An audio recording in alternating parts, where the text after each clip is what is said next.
안녕하세요. 이슈몬스터입니다. 오늘은 한국은 미국의 대중 불치망모, 주한미군 절대로 한국 못 떠난다 라는 주제로 이야기해보겠습니다. 트럼프 대통령의 방위비 50억 불 요구로 인해서 주한미군 방위비 분담금 협상이 큰 진통을 겪고 있습니다. 이 금액은 2019년 분담금 1조 389억 원의 무려 5.5배에 해당하는 엄청난 금액입니다.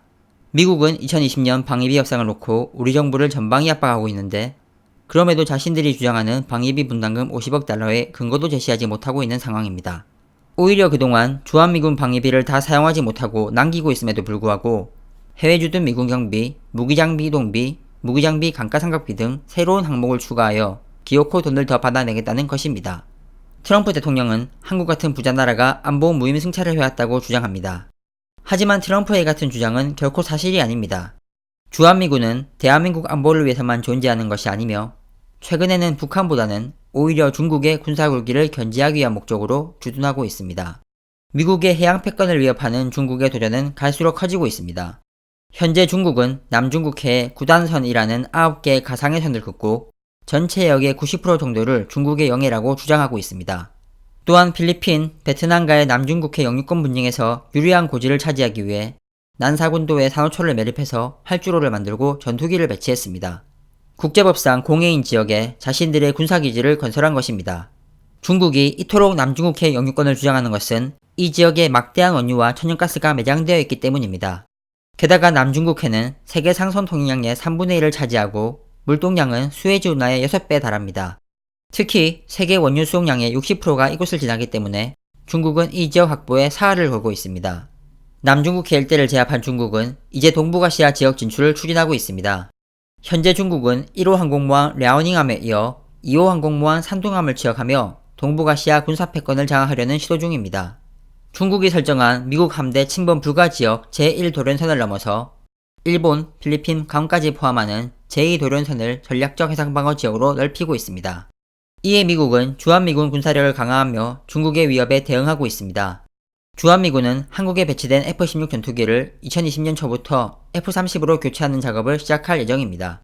현재 미 공군 군산 미 오산기지에 60여 대의 F-16이 배치되어 있는데 이를 최신 스텔스 전투기인 F-30으로 교체하는 것입니다. 주한미군이 도입하는 F-35의 수량은 최소 60여 대에서 최대 100대 이상이 될 것으로 전망되고 있습니다. 중국 주요 도시인 베이징은 오산기지에서 970km, 상하이는 군산기지에서 700km 거리에 있는데 F-35가 도입되면 베이징은 30분, 상하이는 20분 만에 주한미군 타격 범위에 들어오게 됩니다. 대한민국의 미군 기지를 운용함에 따라 중국 바로 앞에서 초대형 항공모함 여러 채를 운용하는 효과를 누리는 것입니다. 또한 주한미군은 제주 해군기지를 통해서 항모 랴오닝함이 배치된 북해 함대와 동해 함대를 견제할 수 있습니다. 유사시 제주도에 주말특급 스텔스 구축함과 CRF급 잠수함이 배치되면 중국군의 해양 진출은 원천 봉쇄당하게 됩니다. 그 외에 미국 본토 방어의 가장 중요한 역할도 한국이 담당하고 있습니다. 중국은 해군 전력뿐 아니라 둥펑 41 등 미국 전역을 직접 타격할 수 있는 막대한 미사일 전력을 보유 중입니다. 이 미사일을 방어할 수 있는 시스템이 미국의 MD인데 미국은 중국, 북한에서 발사하는 탄도미사일을 요격하기 위해서 일본, 괌, 하와이 등 세계 곳곳에 기지를 보유하고 있습니다. 미사일 요격 시스템은 발사 상승 단계 요격, 궤도 요격, 재진입 하층 방어 총 3단계로 이루어져 있는데 그 중에서 적국 미사일이 발사되어 대기권 높이 상승하는 단계가 가장 요격 가능성이 높습니다. 특히 최근 중국이 기존 MD로 방어하기 힘든 초음속 탄도미사일을 개발함에 따라서 한국에서 중국의 미사일 발사를 즉시 감지하는 것이 매우 중요해졌습니다. 만약 미국이 주한미군 군사기지를 운용하지 않으면 천문학적 돈을 퍼부어도 미국 본토 방어를 확신할 수 없습니다.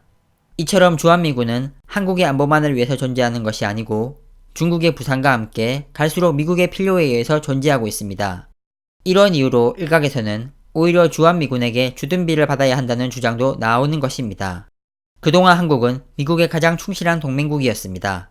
전 세계에서 GDP 대비 가장 많은 방위비를 분담하고 있고 미국이 곤란에 처했던 베트남전에서는 영국, 프랑스 모두 전투병력 파병을 거절할 때 한국은 대규모 병력을 이끌고 참전했습니다. 이와 같이 강력한 한미동맹의 지속과 발전을 위해서 주한미군 방위비 분담금 협정이 합리적인 합의를 이끌어내길 바랍니다. 오늘은 이것으로 마치도록 하겠습니다. 들어주셔서 감사합니다.